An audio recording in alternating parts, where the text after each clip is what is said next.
And I tried hard to be proud of my service, but all I could feel was shame. And racism could no longer mask the reality of the occupation. These were people, these were human beings. I've since been plagued by guilt anytime I see an elderly man, like the one who couldn't walk, who we rolled onto a stretcher and told the Iraqi police to take him away. I feel guilt anytime I see a mother with her children, like the one who cried hysterically and screamed that we are worse than Saddam as we forced her from her home. I feel guilt anytime I see a young girl, like the one I grabbed by the arm and dragged into the street. We were told we were fighting terrorists. The real terrorist was me, and the real terrorism is this occupation. Racism within the military has long been an important tool to justify the destruction and occupation of another country. It has long been used to justify the killing, subjugation, and torture of another people. Racism is a vital weapon employed by this government. It is a more important weapon than a rifle, a tank, a bomber, or a battleship. It is more destructive than an artillery shell, or a bunker buster, or a Tomahawk missile.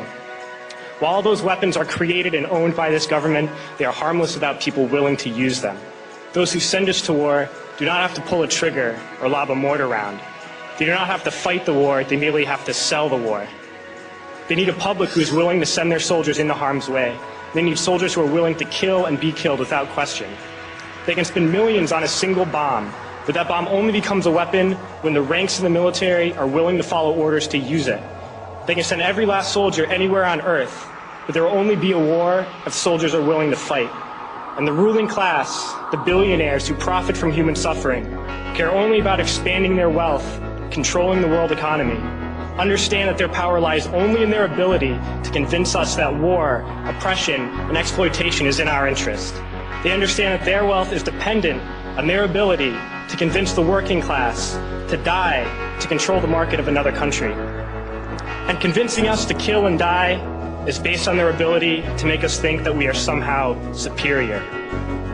Soldiers, sailors, Marines, airmen have nothing to gain from this occupation.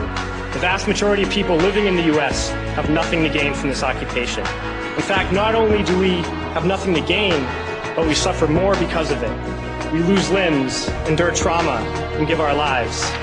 Our families have to watch flag-draped coffins lowered into the earth. Millions in this country without health care, jobs, or access to education must watch this government squander over $450 million a day on this occupation.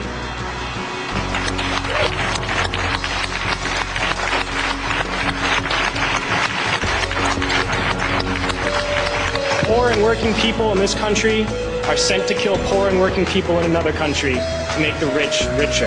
And without racism, soldiers would realize that they have more in common with the Iraqi people than they do with the billionaires who send us to war.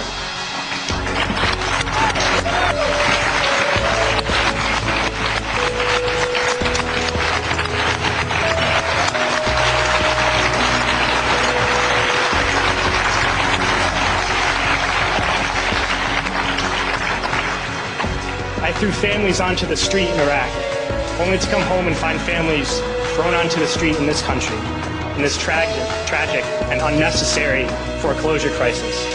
We need to wake up and realize that our real enemies are not in some distant land. They're not people whose names we don't know and cultures we don't understand. The enemy is people we know very well and people we can identify. The enemy is a system that wages war when it's profitable. The enemy is the CEOs who lay us off from our jobs when it's profitable. It's the insurance companies who deny us health care when it's profitable.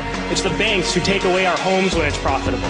Our enemy is not 5,000 miles away. They are right here at home. If we organize and fight with our sisters and brothers, we can stop this war, we can stop this government, and we can create a better world.